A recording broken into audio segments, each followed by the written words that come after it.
So we have these things called ions, and ions happen when atoms gain or lose electrons.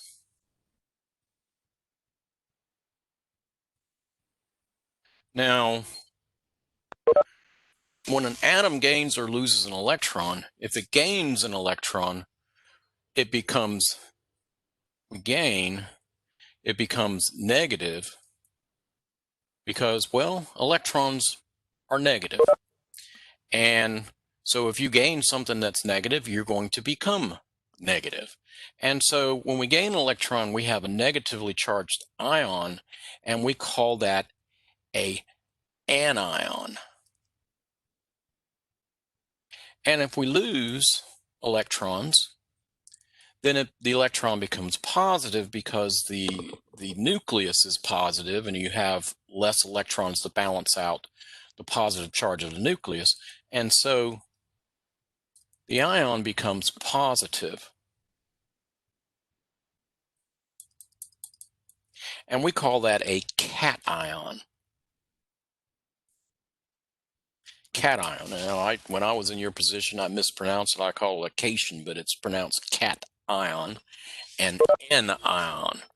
Okay, and an example of an anion would be like chlorine minus, and we've always put the charge on the upper right-hand side. This is the charge. All right, it's always upper right-hand side. It's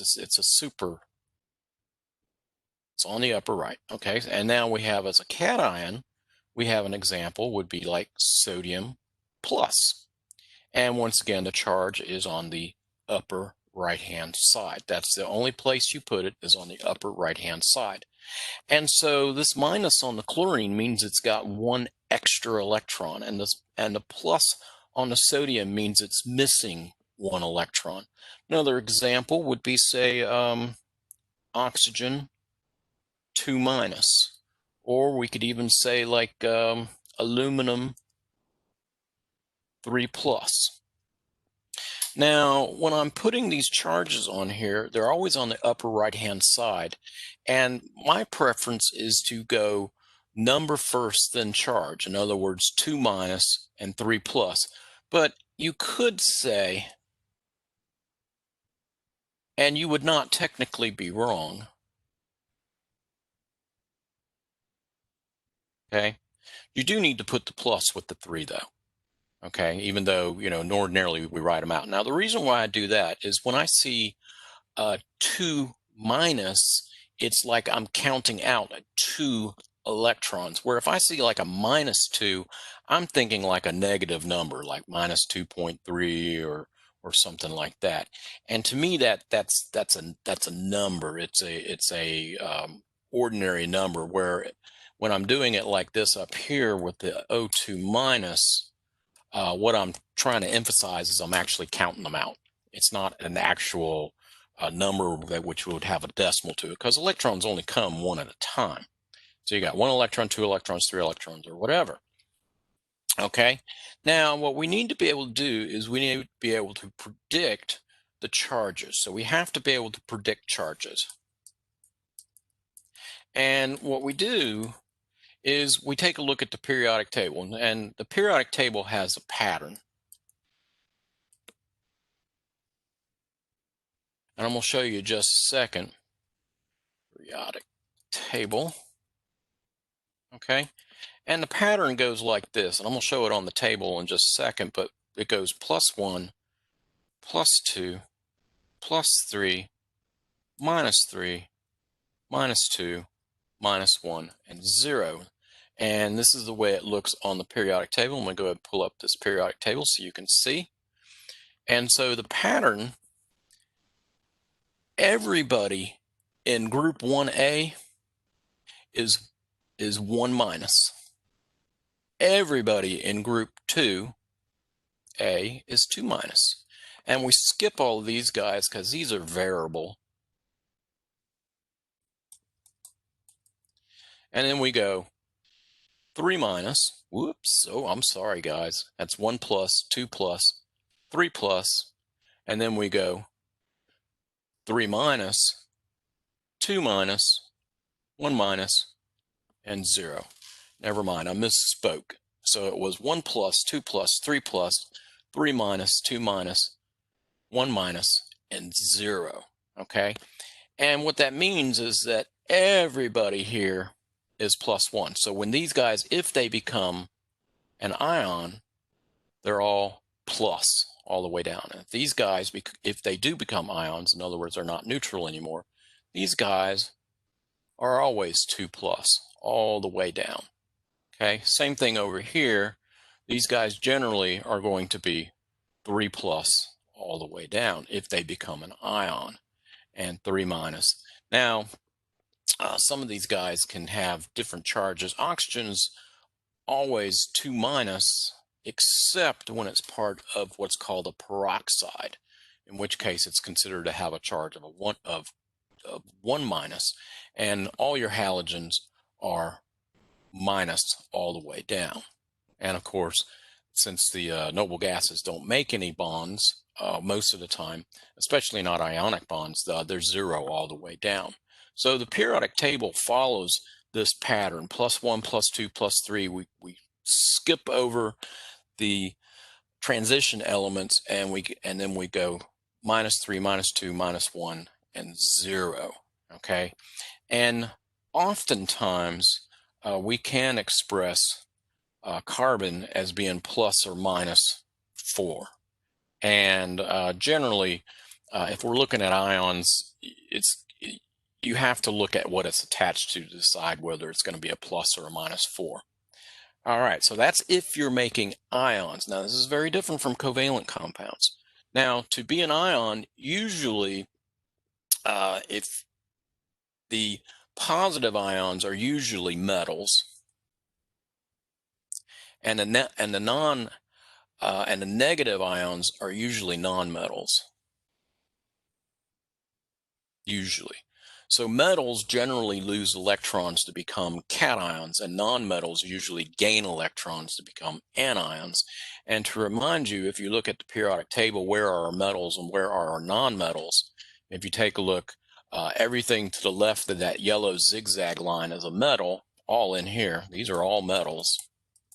And they generally become positively charged. And everybody here in green and pink is a nonmetal. And your metalloids it just depends. It just depends. All right.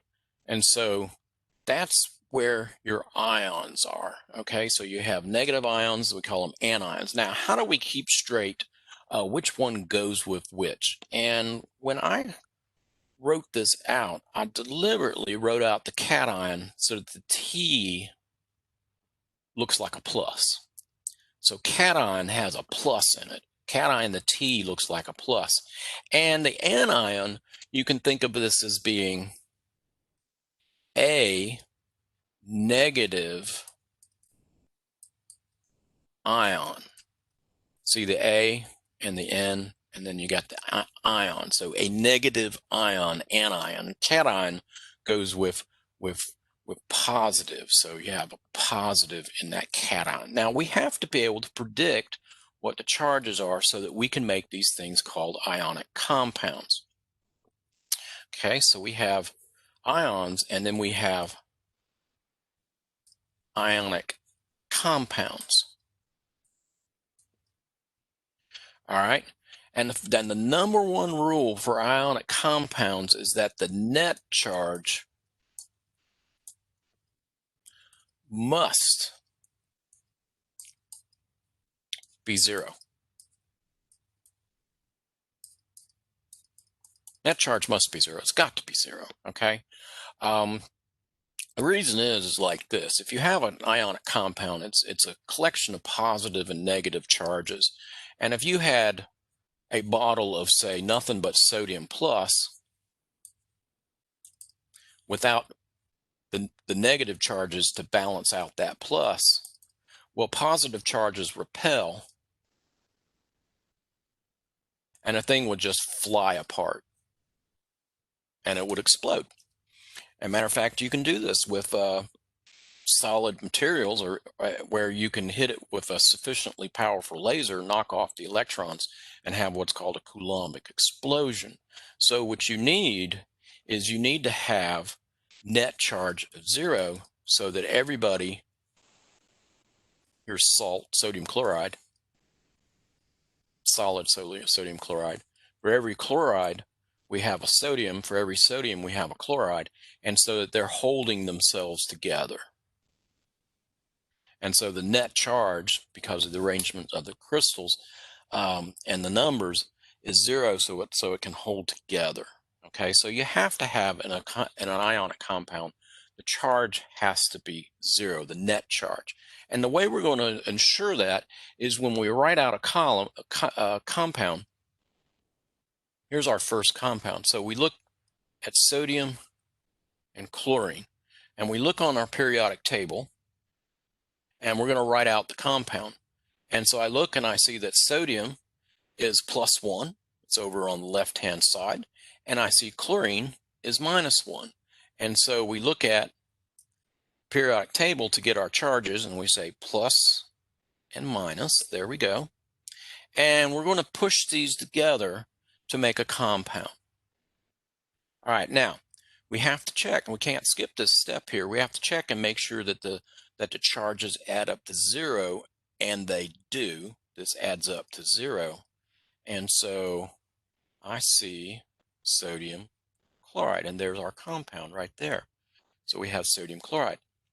And we can do the same with something like, say, calcium and oxygen. What would be the compound that we would get here?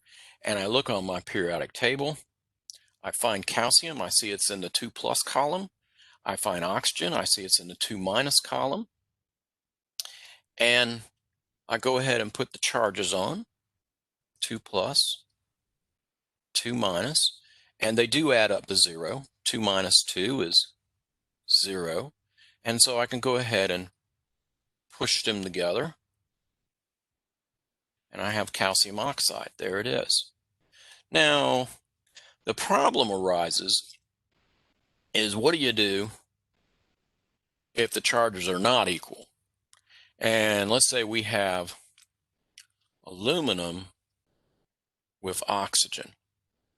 And I look on my periodic table, and I find aluminum, and aluminum is in the 3+ column.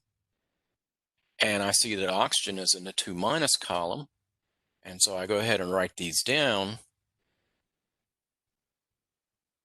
And this does not add up.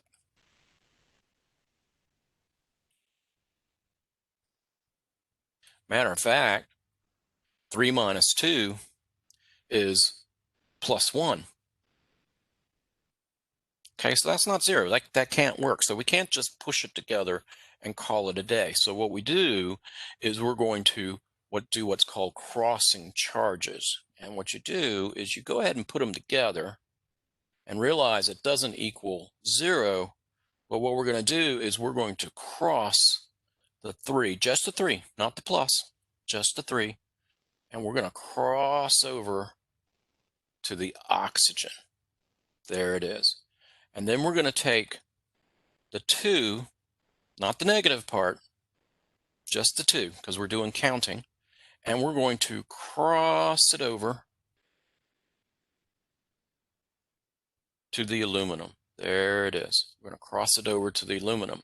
Now, by doing this, we have ensured that the net charge will equal 0, and I can prove it to you. Now, one more note before I prove that to you.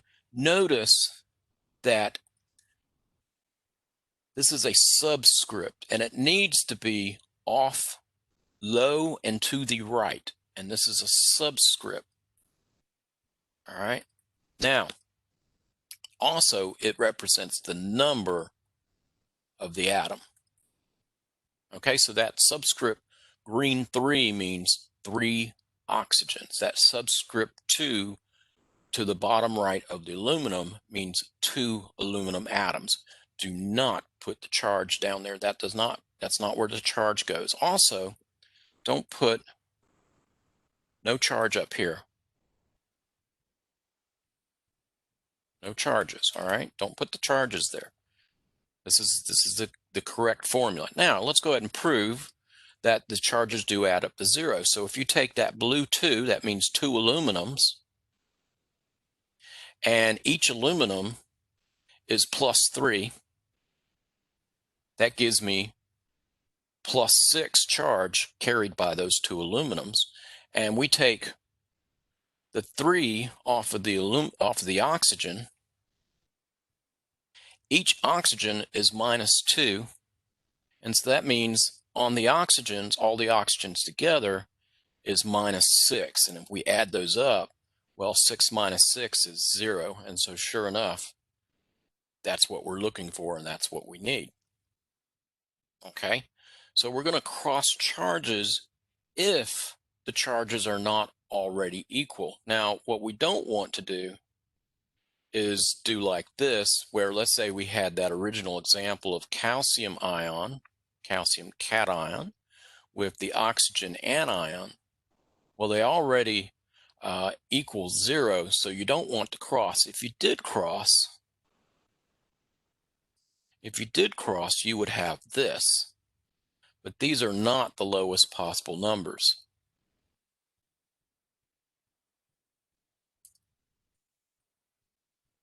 And we need the lowest possible. So the lowest possible, we can divide everybody by 2 to get the lowest possible whole numbers, and then we can get calcium oxide.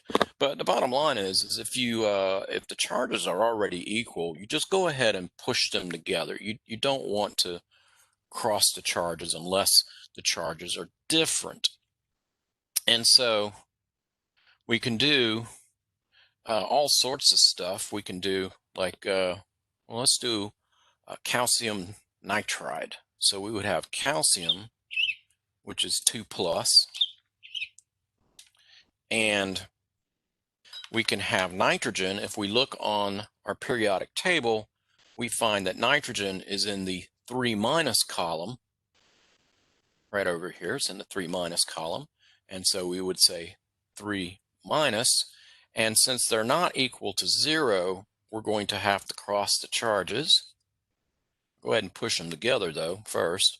And of course, the 2 is going to cross down onto the nitrogen, and the 3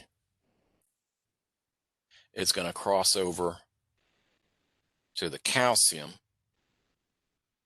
And see, notice that they are always, that subscript is low and to the right. And once again, we can say, 3 times 2 plus gives me plus 6 on the calciums. And we can say 2 times 3 minus gives me minus 6 on the nitrogens, and that gives me a total, so a net 0, which is exactly what we want. Okay? Now, it turns out that we have these things called polyatomic ions, and they look like this. First off, we have polyatomic ions, and we're going to get into naming in just a little bit, but I'm just going to show you how to deal with those. And so a polyatomic ion looks like this. It could be like a sulfate. You're going to have to memorize these, but that's a SO2, SO4 2 minus. Okay, and a polyatomic ion is a covalent molecule with a net charge.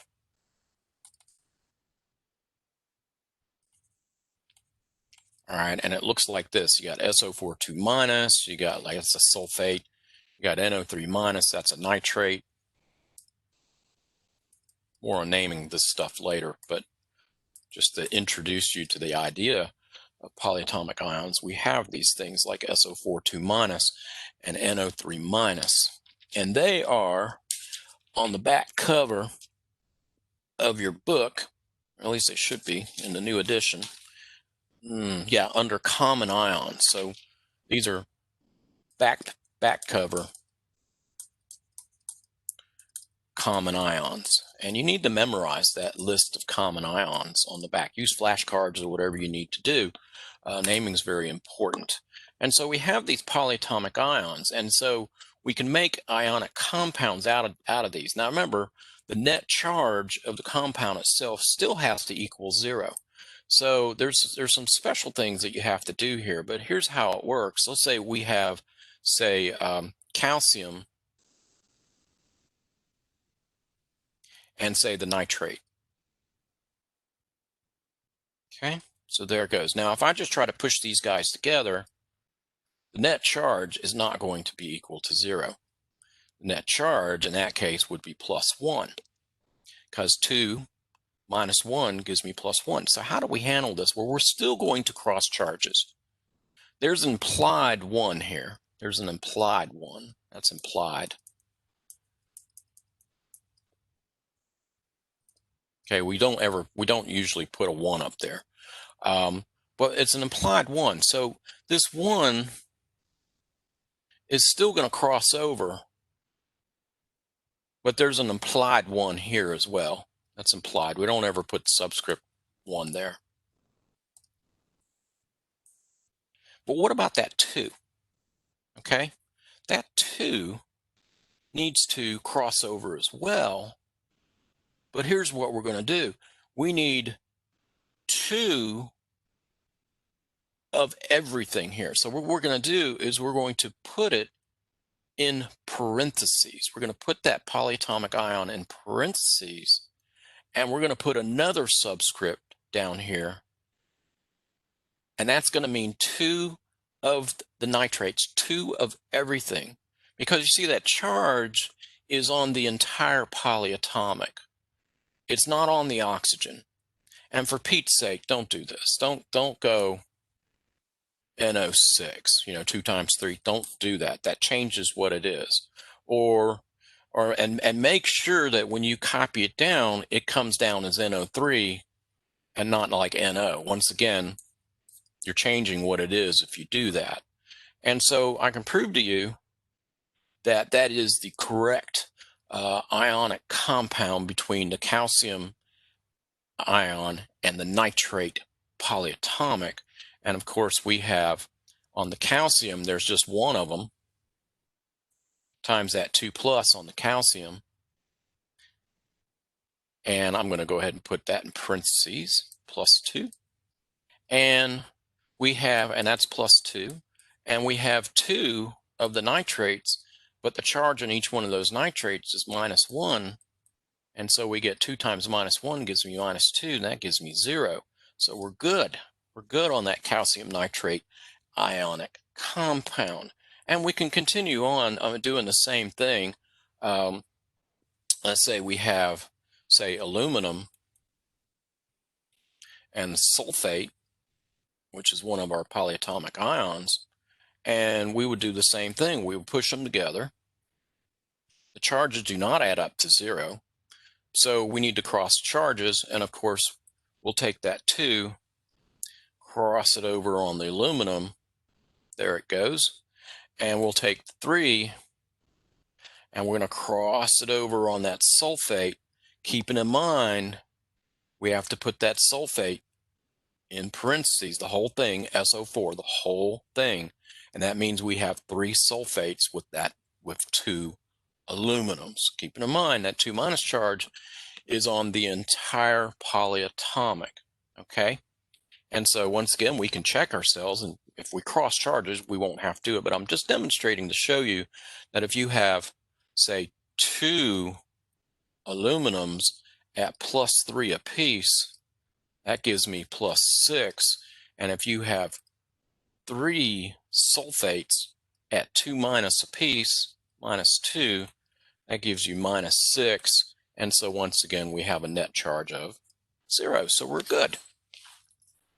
And so, and of course, if the charges are already equal, then you don't have to do any charge crossing. Let's say that we had, say, sodium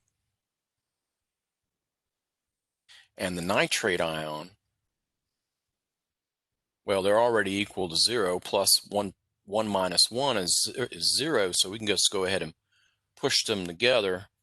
And there's my sodium nitrate pushed together. And similarly, we could take, say, get out my periodic table here. We can actually pull together, say, magnesium. which is 2 plus off our periodic table. And if we had a sulfate that was 2 minus, then we can go ahead and push them together and call it a day, because 2 minus 2 is equal to 0.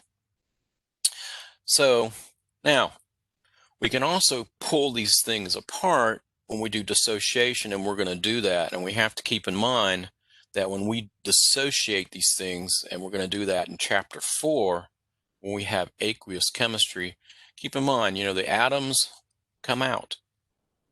And, polyatomics, you don't bust them up. You just go ahead and put the charge on there. And we could do the same thing over here. We take the aluminum sulfate, and if we were to dissociate that back into the ions, we would actually have 2 aluminums plus the 3 sulfates. Okay, whatever you do, don't bust these things apart when you go in the opposite direction, the polyatomics. Don't bust them apart. Okay, so putting these compounds together, the big take home on this is that the charges must equal 0. And if they don't, you must cross the charges. Keeping in mind, these polyatomics, after you cross the charges, you have to put it in parentheses if you have more than one. If you only have one, such as down over here, you don't have to put anything into parentheses. It's understood that there's just one. Now, these polyatomics, like I said, they are on the back cover of your book under common ions, and you do need to memorize that list. The reason is you're going to have, when we get into naming, and we're fixing to do naming, you have to be able to recognize that that's a sulfate. And you have to be able to recognize, for instance, that's a nitrate. Okay, so you need to memorize on the back cover your polyatomics, the name and the charge on the polyatomics. Okay, all right, so let's get into naming. How do we name these ionic compounds? There's a couple of different rules that you have to follow, and nothing beats practice. So let's just start with some simple ionic compounds.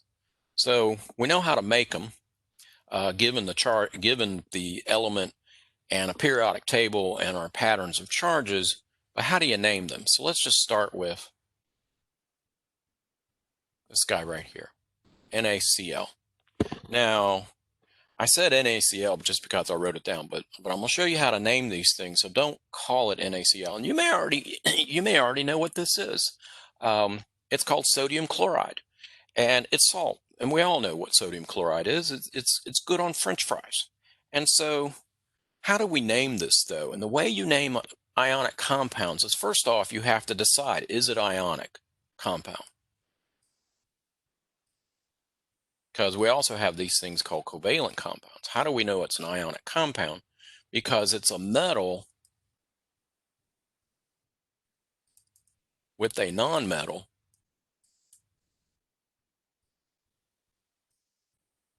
or polyatomic ions. Okay, so you have to ask yourself every time. Now, just because I'm doing ionic compounds, you got to ask yourself that every time. Okay, because the naming for ionic compounds is very different for covalent compounds. They're totally different. If you confuse them, you'll end up with, you'll get funny looks, and not only that, it'll be wrong. Okay, so how do we name this guy? Well, what we do is we name the metal. All right, you name the metal. What's the metal? Well, this is why you need to know where your metals and nonmetals are, is so that you can know whether it's a metal or nonmetal to begin with. And sodium is a metal. It's all the way on the left-hand side of our periodic table over here. There it is. There's sodium. Chlorine is a nonmetal. It's over here on the right-hand side. And so we name the metal, and the metal is sodium. All right. And the next thing we do is we name the nonmetal,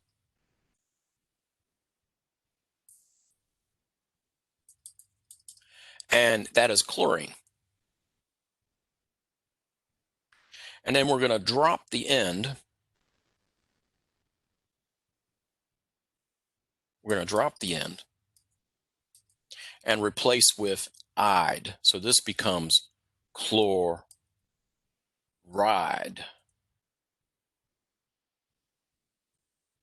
And the "ide" is used when it's just the atom. Okay? So this becomes sodium chloride. Okay? And so you name the metal, sodium, you name the nonmetal, chlorine, and you drop the ending and replace it with IDE, so it becomes just the atom, just the atom. Now it's very different when we have the polyatomics are different. Okay, but this is just the atom.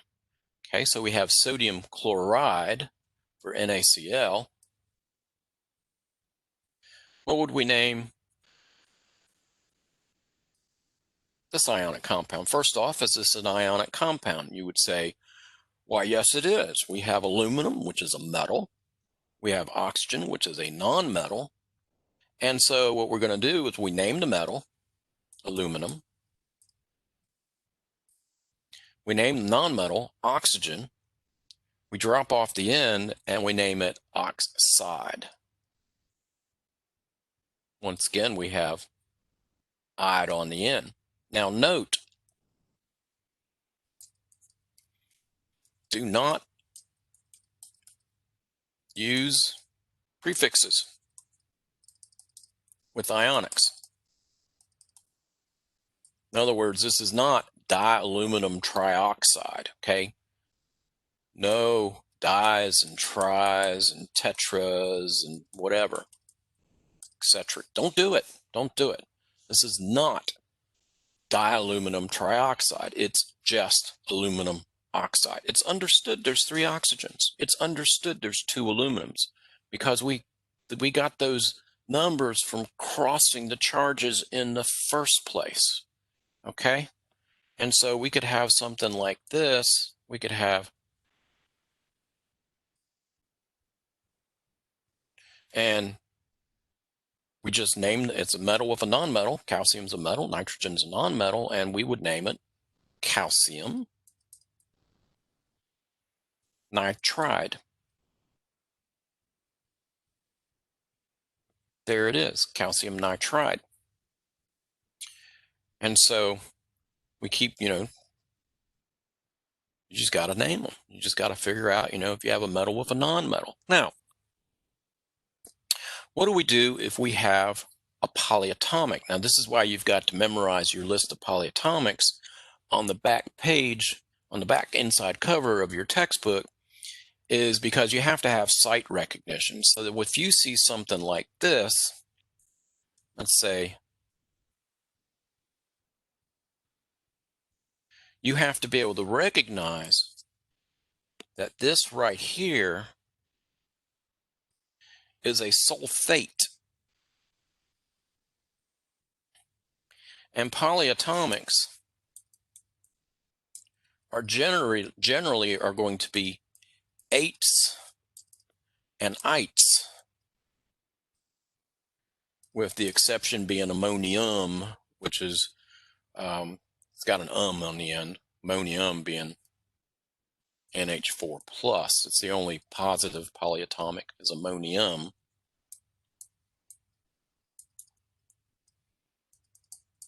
All right.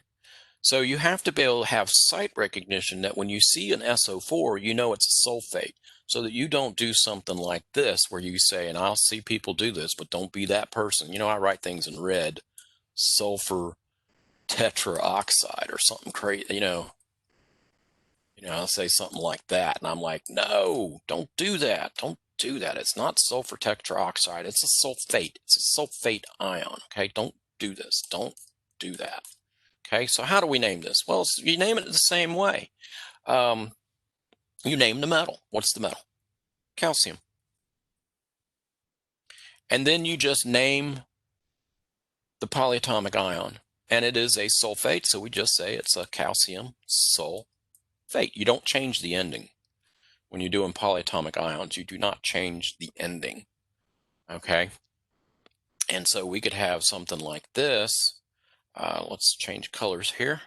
And so here's an ionic compound that is all polyatomic.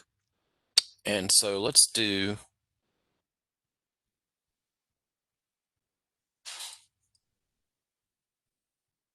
this whole thing is is two polyatomics, but ammonium is positively charged and it has a +1 charge. I'll just write that down over here for reference. And the phosphate has this is a phosphate, it has a 3- charge. It says that's where the 3 comes from, the ammonium. It's a polyatomic ion. You got more than one, you have to put it in parentheses. And so you name what you have. You name what you have. Well, that NH4, if you look on the back inside cover, that's an ammonium. So it's ammonium. And the PO4, that's a phosphate. And you just say ammonium phosphate. And this guy right here that I'm boxing in blue, that's your ammonium. And this guy that I'm boxing in green over here, the PO4, that's your phosphate. And so you name what you have when you have polyatomic ions. If you have a metal, you name the metal. If you have a polyatomic, you name the polyatomic, and you name it in order. And by the way, generally what we do is we usually put cations first, the positively charged portion, when we're naming them, and we put the anions second. Okay? Strictly speaking, if we were to write it as PO4 with the ammonium over here, and sometimes we might have a circumstance to do that. Strictly speaking, that's not wrong. It's just awkward. It's just awkward. It's not generally the way that you would see it. So you want the cation first and the anion second when you're writing out these compounds. And so a useful exercise that you can do on your own is you can list, say, some anions down on the bottom, cations down the left, and anions across the top. You can do this on your own, and you can try naming these guys. And so let's do that. And this is a useful exercise that you can practice on your own.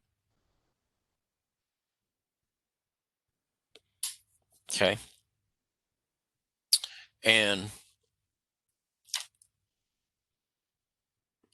all right. And so you can just go ahead and cross the charges and do the name for each of these guys. Now, if we were face to face in the classroom, I'd actually make you come up to the board and do these.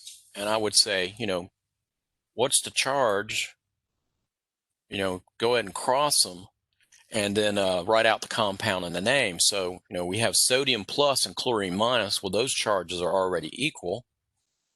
And of course, that would be sodium chloride. Name the metal, name the nonmetal, chop off the end, right? And now we have calcium 2 plus. We'll go top to bottom. And we have calcium 2 plus and chlorine minus. And what would you say? Well, the 2 would cross over onto the chlorine.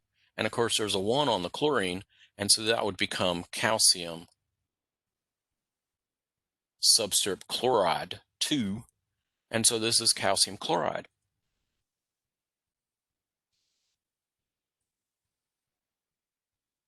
Chopping off that end, since it's just the atom, we're going to go iod all the way down. And similarly, we're going to cross that 3 over onto the chlorine, and this becomes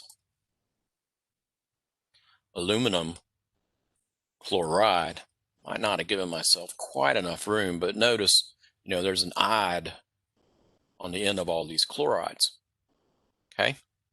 And so we can go to the oxygen and the sodium, and we would have the oxygen, the 2 would cross down on the sodium. This is important. You got to cross the charges to get them to equal 0. So it'd be sodium subscript 2 O, and we name the metal sodium oxide.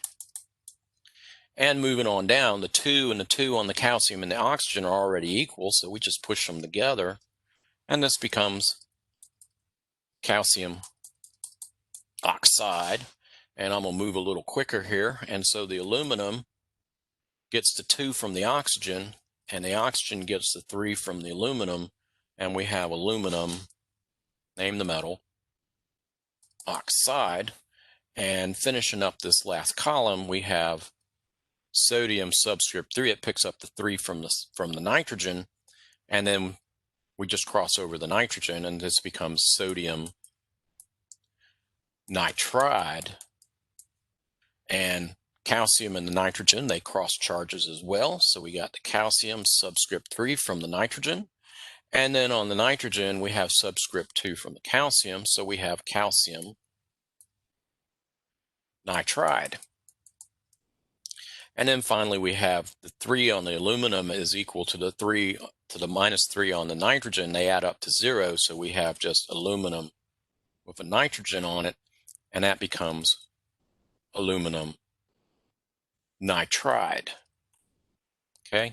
And in all cases, we are taking our anion part, and since it's just the atom, we're going to have an "ide" on the end. And this is an exercise that you should do on your own, so that you can have practice with writing out the appropriate chemical formula and writing out the appropriate name. And we can do the same thing with polyatomics. We could have, and I'm just going to do a couple here because I'm going to wrap it up in just a second. And so we can do naming with polyatomic ions, and we can do, like, I'll just do a 2 by 2 this time, like ammonium.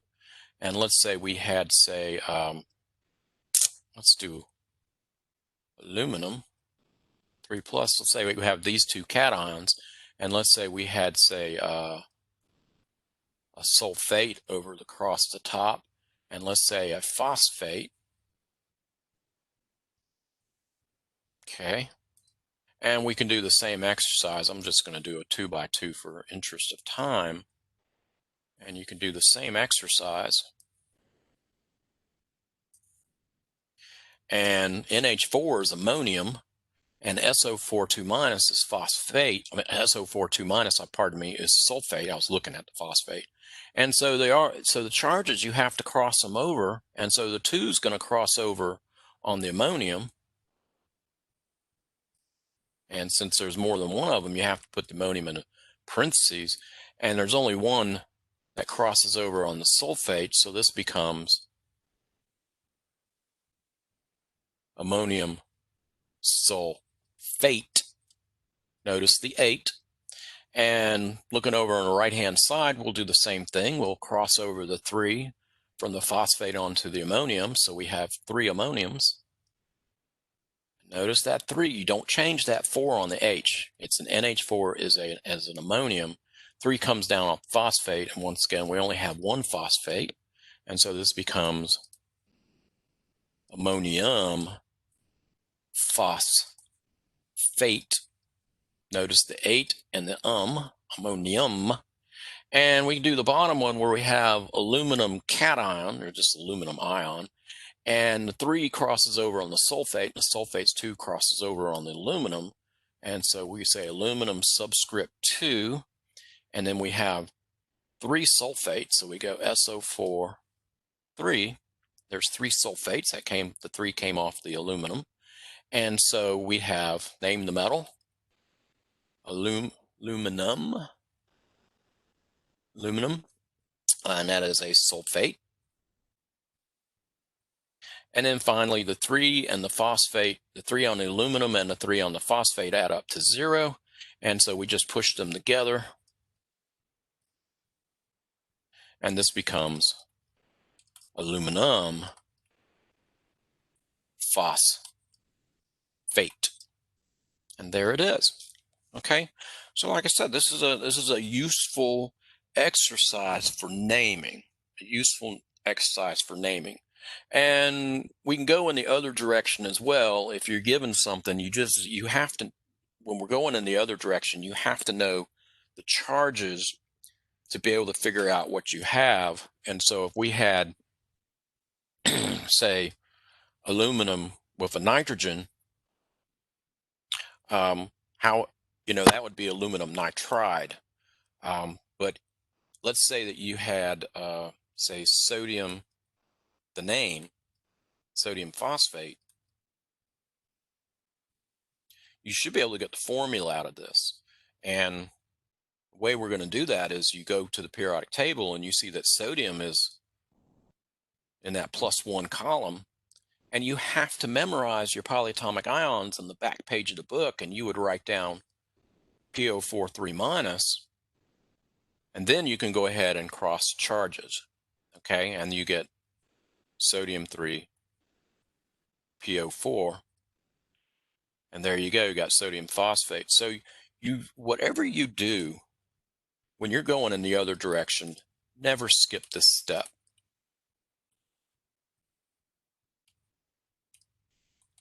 Okay, never skip this step when you go back the other direction.